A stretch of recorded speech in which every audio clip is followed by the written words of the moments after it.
இப்போ நம்ம நாடா தான் பார்க்க போகிறோம். அது ஏற்கனவே நம்ம எப்படி எவ்வளோ மாவு எல்லாம் அளவுலாம் நம்ம பார்த்துட்டோம். நான் உங்களுக்கு டிஸ்கிரிப்ஷனில் கொடுத்துட்றேன்.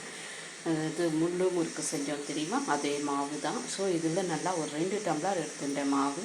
அதுக்கு ஒரு 2 டீஸ்பூன் அளவு தனி மிளகாத்தூள் சேர்த்துருக்கேன். ஒரு ஒரு ஸ்பூன் 1.5 ஸ்பூன் அளவு இருக்கும். கொஞ்சம் வெள்ளை எள்ளும் சேர்த்துருக்கேன். இப்போ இதுக்கு தேவையான உப்பு, அதுக்கப்புறம் வெண்ணெய் இதெல்லாம் சேர்த்து பிசைய போகிறோம். பெருங்காயத்தூளும் சேர்த்துட்டேன் நான். நான் ஒரு 2 ஸ்பூன் வெண்ணெய் சேர்த்துருக்கேன். அதாவது இது ஹட்சன் வெண்ணெய்ன்னு நினைக்கிறேன். இது ஊத்துக்குழி வெண்ணெய். ஸோ அதனால ஒயிட்டாக இருக்கும் உங்களுக்கு. ரெண்டுமே கொஞ்சம் கொஞ்சம் இருந்தது. அப்படியே 2 ஸ்பூன் சேர்த்துக்கிட்டேன்.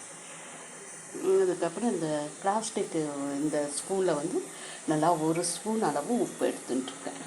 நம்ம அப்புறம் பார்த்து இதில் ஆட் பண்ணிக்கலாம். ஒரு கொஞ்சம் பிழிஞ்சிட்டு அதுக்கப்புறம் இதை நம்ம இப்போ பிசைஞ்சு எடுத்துட்டுருக்கோம். பிசைஞ்சு எடுத்துகிட்டு அப்படியே நம்ம எண்ணெயில் பிழிஞ்சு எடுத்துடுறோம். மாவு நல்லா தண்ணி தெளித்து பிசைஞ்சாச்சு. ரொம்ப கெட்டியாகவும் இல்லை பாருங்கள், நல்லா அமுங்குது. ரொம்ப தளரவும் இல்லை. அந்த மாதிரி நம்ம எடுத்துக்கணும். அப்போ தான் நம்மளுக்கு கொஞ்சம் பிழியறதுக்கு ஈஸியாக இருக்கும். ஸோ இப்போ இதை நாடா உலக்கில் போட்டு நம்ம பிழியலாம். நாடா அச்சு எடுத்துருக்கேன், உலக்கில் போட்டு வச்சுருக்கேன். ஸோ இது இப்படியே டைரெக்டாக எண்ணெயில் நம்ம பிழிஞ்சு விட்டுறலாம்.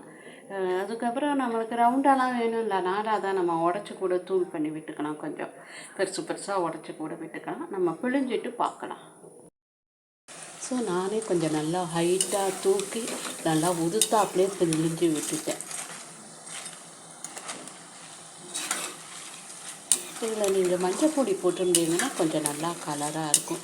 அதே மாதிரி காஷ்மீரி சில்லி இதெல்லாம் போட்டிருந்தீங்கன்னா கொஞ்சம் கலர் இருந்திருக்கும்.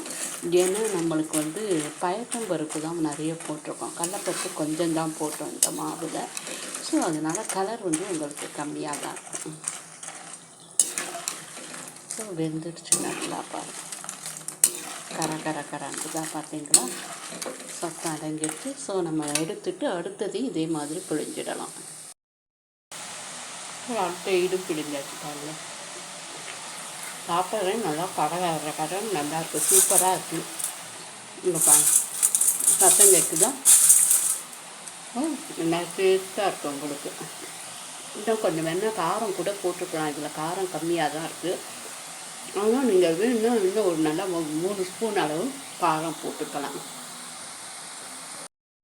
ஸோ நம்ம எல்லாமே இது பண்ணி எடுத்தாச்சு, பொரித்து எடுத்தாச்சு எல்லா நாடாவையும். இதெல்லாம் கொஞ்சம் முழுசாக அப்படி வச்சுருக்கேன் 2 3 உங்களுக்கு காமிக்கிறதுக்கோசரம்.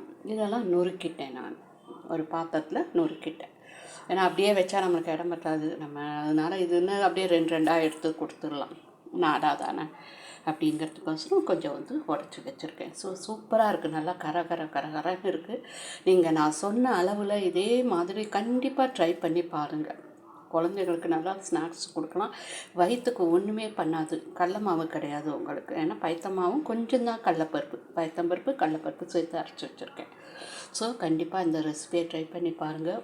முள்ளு முறுக்கு ஏற்கனவே போட்டிருக்கேன். அந்த ரெசிபியில் செக் பண்ணி பார்த்தீங்கன்னா அதில் டிஸ்கிரிப்ஷனில் அளவுலாம் இருக்கும், போய் செக் பண்ணி பாருங்கள். இந்த ரெசிபிலாம் கண்டிப்பாக ட்ரை பண்ணி பாருங்கள். எப்படி இருக்குதுன்னு சொல்லுங்கள். நம்ம சேனலை சப்ஸ்கிரைப் பண்ணுங்கள். தேங்க்யூ.